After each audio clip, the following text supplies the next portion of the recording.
Oke,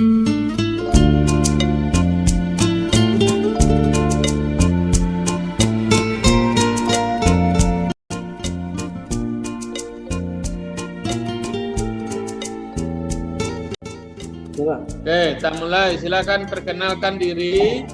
Setelah itu jelaskan cuplikan RPP dan pembelajaran. Tanya, dalami apa yang RPP yang dibuat itu. Silakan.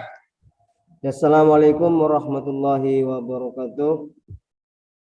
Waalaikumsalam. Perkenalkan, nama saya Zainul Haq, asal dari Pulau Bawean, salah satu kepulauan dari Kabupaten Gresik, Jawa Timur, Pak.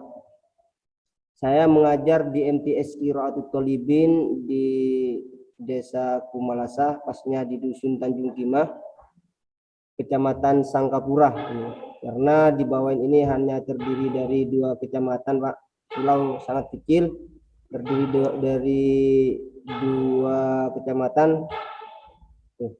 Saya Kecamatan di mana itu? Bawean, ya? Provinsinya di mana? Jawa Tengah? Hah?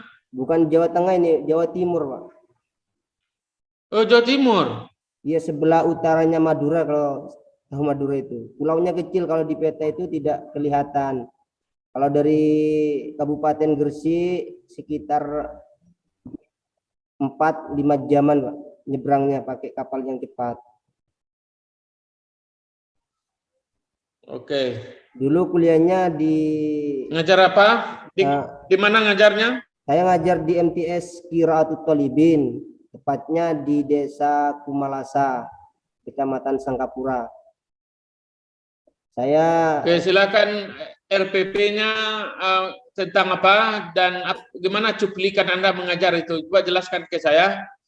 Saya mau mengajar RPP ini, Pak. Ngajarnya kira-kira begini, Pak. Saya lakukan ini kepada anak begini-begini, gitu aja. Coba silakan. Saya buat RPP dari tugas yang kemarin, dari tugas buat 3 RPP dari kelas 8, materinya tentang infak dan sedekah. Materi pokoknya dari Quran surat Al-Fajr ayat yang ke-15 sampai 18 dan juga surat Al-Baqarah ayat 154 dan juga Al-Baqarah surat 261.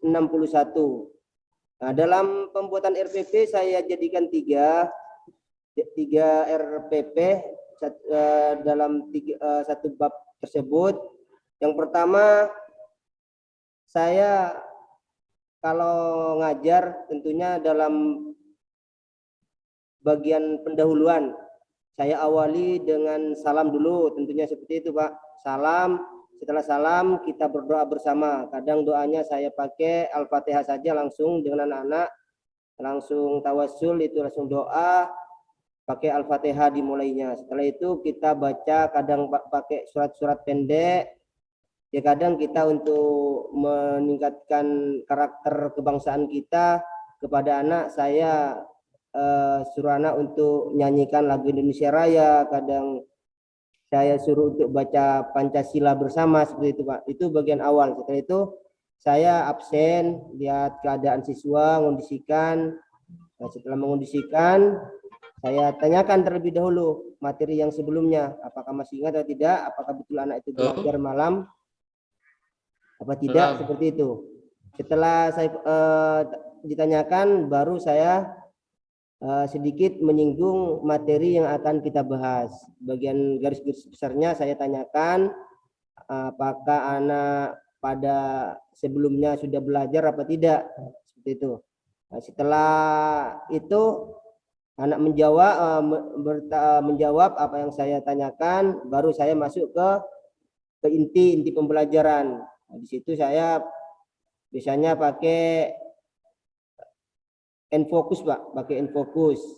Saya tampilkan di situ PPT, kadang PPT video. Kalau di RPP ini saya pakai PPT dan video karena disesuaikan dengan PTK yang saya buat kemarin, masalah media pembelajaran yaitu video. menggunakan video. Saya tampilkan di situ, anak memperhatikan, mengamati PPT dan video yang saya putar sebagai literasi untuk anak memahami materi yang akan saya sampaikan. Nah, setelah itu, setelah pemberian literasi tersebut, video dan PPT, saya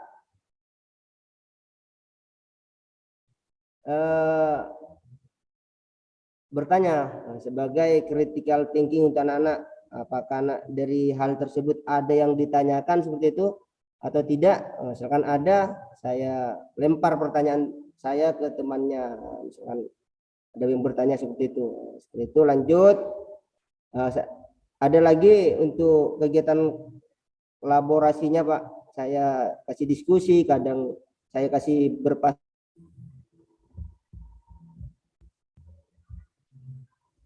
mohon maaf Pak. Sudah hot indikatornya? Sudah Pak, indikatornya ada. Apa indikatornya situ yang menunjukkan sudah hot? Dia harus C4, C5, C6. Apa kata kerjanya di situ? Coba baca. Kata kerjanya di indikator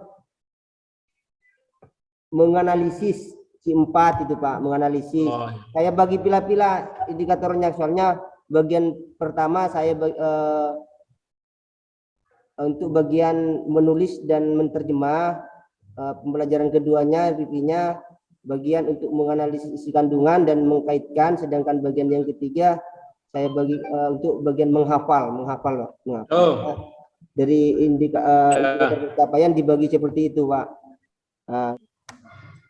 Selanjutnya ada membuat laporan tentang kesimpulan. Kali ini di RPP yang kedua, membuat laporan tentang isi kandungan dari ayat-ayat yang dipelajari, melaporkan dan juga menyimpulkan isi kandungan. Setelah bisa menyimpulkan isi kandungan itu Sudah, halo? Sudah Pak. Ya, oke. Sekarang kita lanjutkan. Apa materi faktual dan materi konseptual? Beda enggak cara mengajarnya? Oh iya, kalau yang faktual biasanya di situ Pak, saya tentang ayat-ayatnya yang faktual, tentang apa model pembelajaran yang digunakan dalam mengajar Al-Quran hadis? modelnya yang saya pasang di RPP model PBL, Pak. Apa itu model PBL itu apa? Problem basis learning, yang mana anak digiring untuk mampu memecahkan masalah, mungkin dengan diskusi. Seorang guru harus bisa memberikan sebuah permasalahan yang berkaitan dengan kehidupan masyarakat. Contohnya kalau infak kemarin, mungkin adanya orang yang meminta-minta saat pembangunan masjid, ada kotak di pinggir jalan untuk pembangunan masjid. Nah, itu saya kasihkan sebuah permasalahan seperti itu. Dan juga ada tentang orang miskin, itu disuruh pecahkan permasalahan seperti itu kepada siswa-siswa. Maka siswa dikelompokkan untuk memecahkan masalah tersebut Pak. Seperti itu.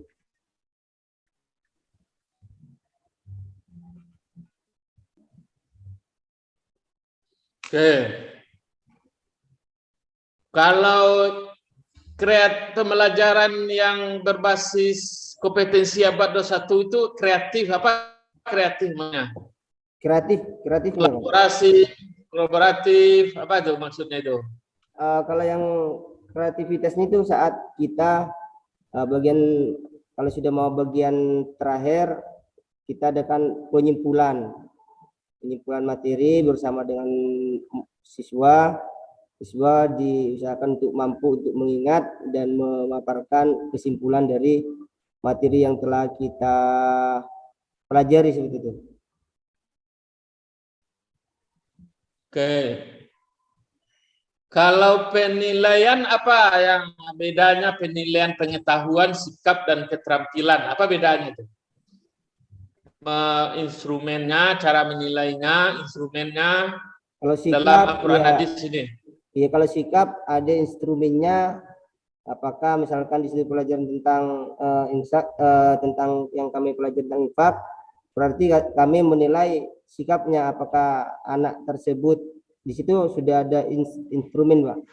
Ada buat instrumen untuk menilai sikap. Tapi kalau untuk menilai pengetahuannya tentunya ada soal-soal yang kami ajukan. Kami buat soal-soal berupa pilihan ganda atau uraian seperti itu. Kalau untuk pengetahuan, untuk keterampilannya ya tadi seperti kalau diskusi saya suruh untuk membuat laporan, tentang isi kandungan dari surat yang kita pelajari, seperti itu, Pak. Oke. Guru reflektif apa artinya? Menurut pemahaman saya, kalau guru yang reflektif itu, Pak, guru yang mampu menilai dirinya sendiri untuk perkembangan pembelajaran selanjutnya. Misalkan sekarang kita pakai metode apa atau model apa, Pak. Misalkan kurang begitu diminati, maka saya harus berpikir lebih ke depan lagi, lebih bagus lagi, bagaimana sekiranya pembelajaran itu betul-betul bisa ditangkap oleh siswa dan siswi. Dengan menilai diri saya sendiri, harus tahu apakah pembelajaran yang saya pelajari sudah sesuai atau sudah bisa dimengerti siswa. Misalkan masih belum, saya harus bisa meningkatkan metode model yang harus digunakan seperti itu.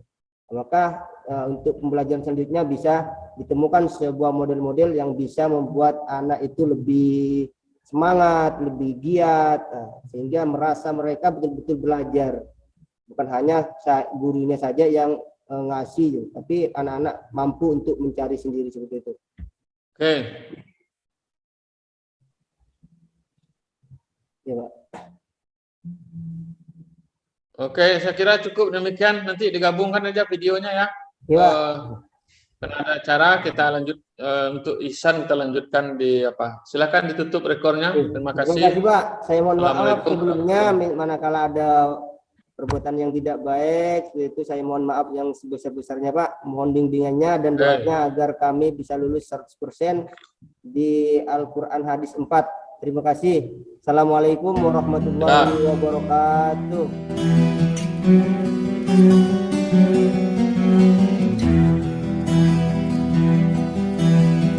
Baik, kita mulai dengan membaca basmalah. Bismillahirrahmanirrahim. Bismillahirrahmanirrahim.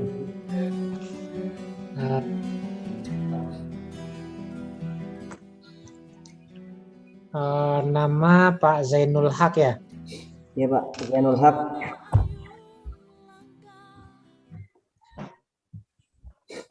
Pak Zainul ngajarnya di mana, Pak Zainul?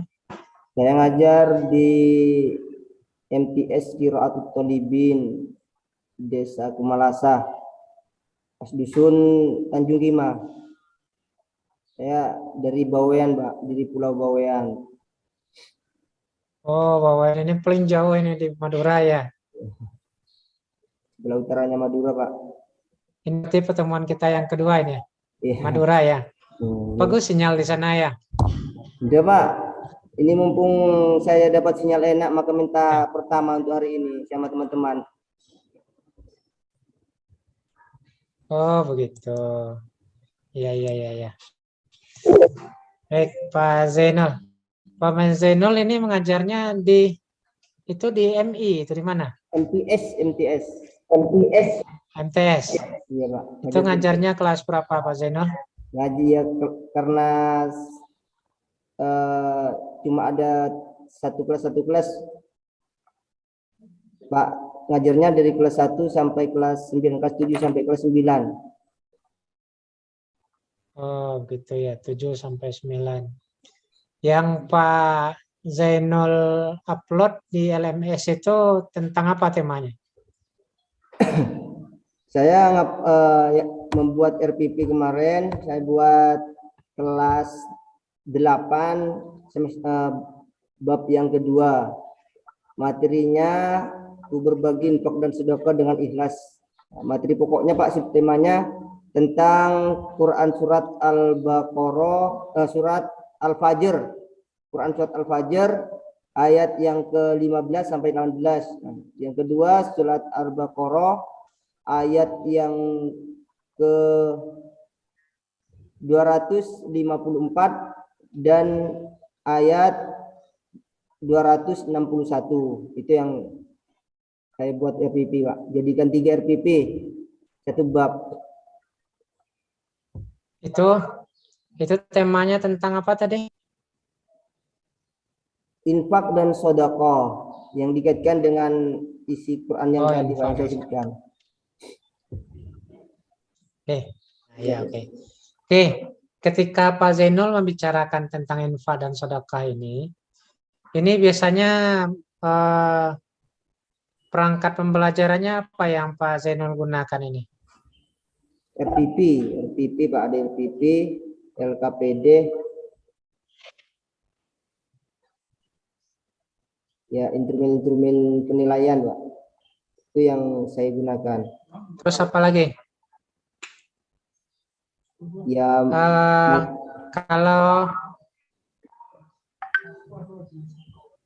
kalau terkait dengan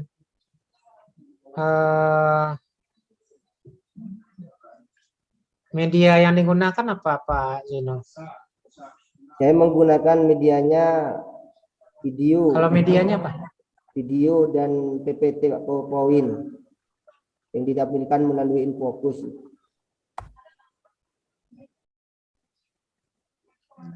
Kalau video ada Pak Zainul? Ada Pak. Bisa di-share di sini. Seperti apa videonya? Videonya saya buat sendiri nih Pak. Saya buka dulu. Oh gitu. Coba di share screen di sini.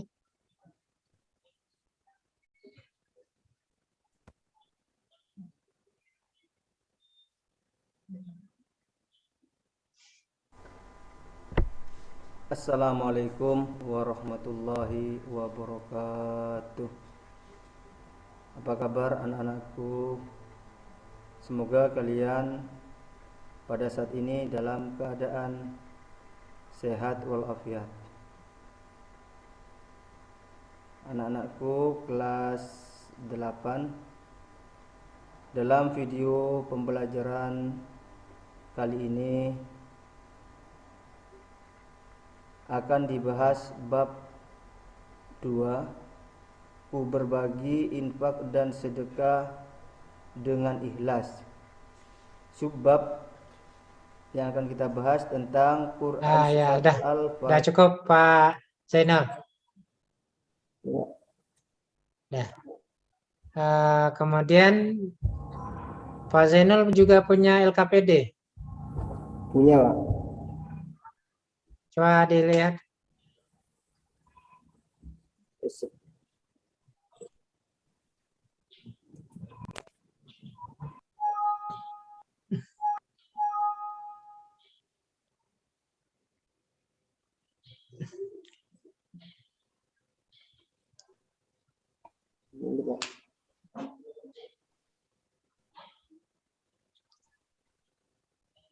Kalau di sini agak kabur dia.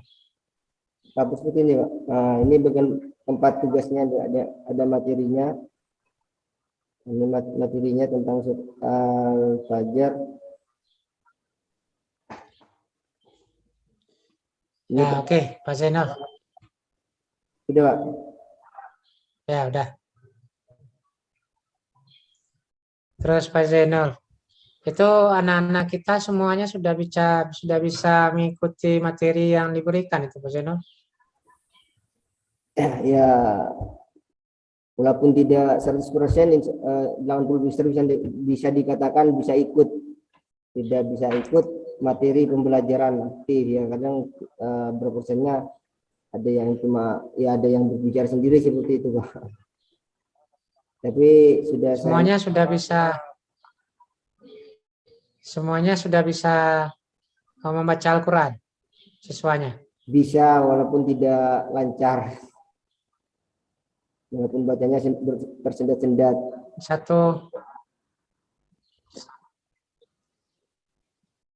Satu lokal itu berapa orang, Pak Zainal? Karena di sini pas bagian pelosoknya, bagian saya Pak, pelosoknya cuma kadang 10 sampai 15 per kelas seperti itu Pak. Tidak banyak. Oh, 10. Kelasnya Itu 10. yang tidak bisa baca Al-Quran berapa orang dari yang 10 atau 15 itu? Maksudnya per kelas itu jumlahnya antara di 10 sampai 15. Ya kadang ya satu kelas itu bisa semua baca seperti itu. Ada yang sekarang masih mungkin memang anaknya keterbelakangan, ada satu yang tidak bisa itu Pak. Memang anaknya keterbelakangan. Selebihnya bisa mengikutinya ya. Ya. Karena Jadi selain kalau sistem belajarnya dengan cara apa, Pak Zainal? Diskusi atau menjelaskan pakai PowerPoint saja? setelah tampilan PowerPoint dan video nanti diskusi, ada sedikit saya terangkan seperti itu, saya pakai ceramah sedikit, nanti diskusi.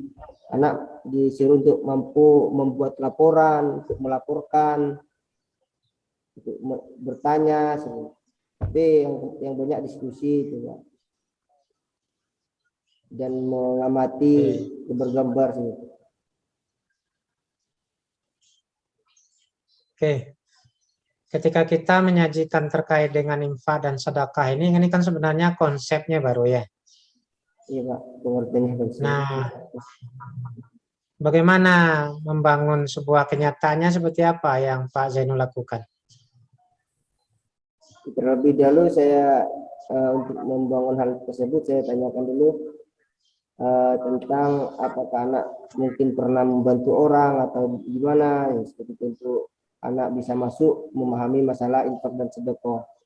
Dan apakah pernah melihat seperti itu orang yang memberi sesuatu kepada orang lain, sehingga dengan hal tersebut baru nanti digiring untuk pemahaman tentang pengertian infak dan sedekahnya Pak.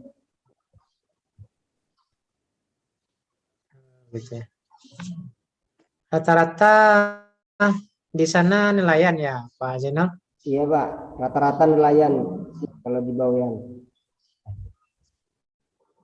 Oh, ikannya dapat besar-besar itu ya? Ya juga Pak, karena peralatannya masih tradisional semua, tidak ada yang itu cuma pakai pancing seperti itu. Belum ada yang menggunakan yang modern.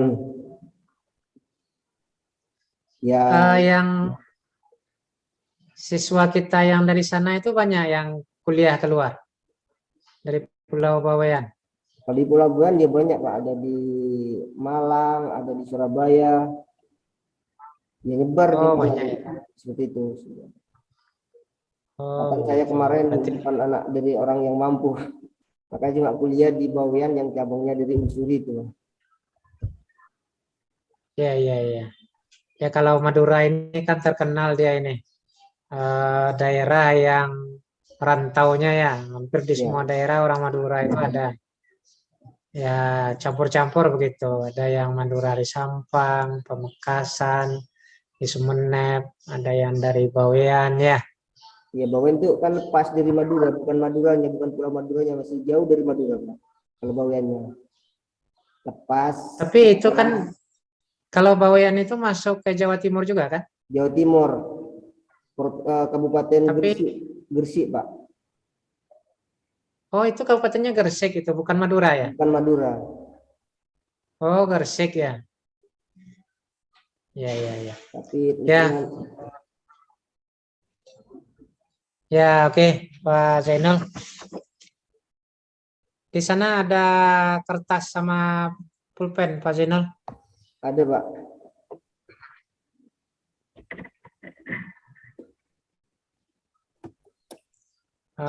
Pak Zainal tulis ara'aital ladzi yukazzibu biddin. Iya Pak, saya tulis Pak. Ya. Iya Pak.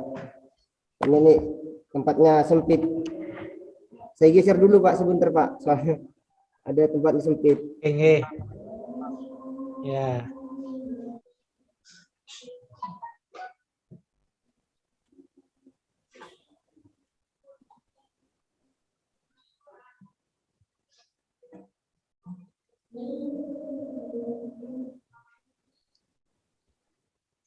Itu Pak. Satu lagi.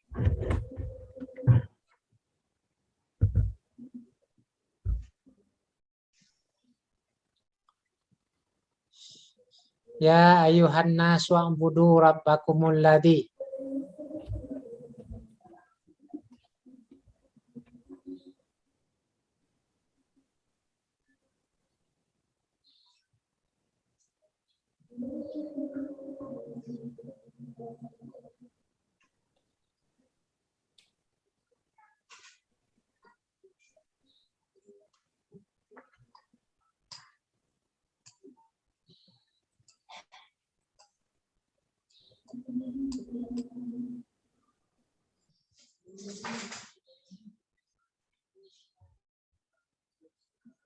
Siap berdua apa Pak?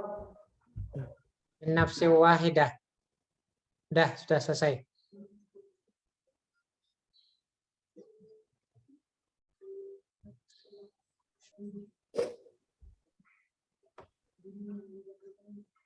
Udah. Udah. Coba diangkat Pak Zainal.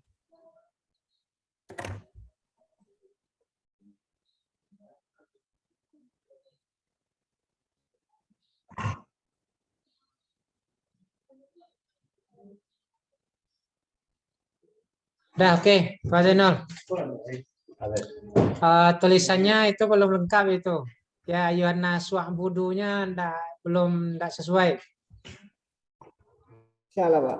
Nanti mudah-mudahan untuk berikutnya lebih bagus ya. Pak Zainal, Insya Allah Pak. ayat yang pertama sudah oke, ayat yang kedua belum. Saya kira kita cukupkan. Semoga Pak Zainul itu terus semangat untuk mengajar di sana, diberi kesehatan dan umur panjang ya Pak. Amin. Doakan Pak. Ini dari Ya, kita akhiri dengan baca hamdalah. Alhamdulillahirobbilalamin. Jadi saya mohon maaf Pak. Jika Boleh di salah. Ya. Mohon maaf. Jadi rekornya boleh.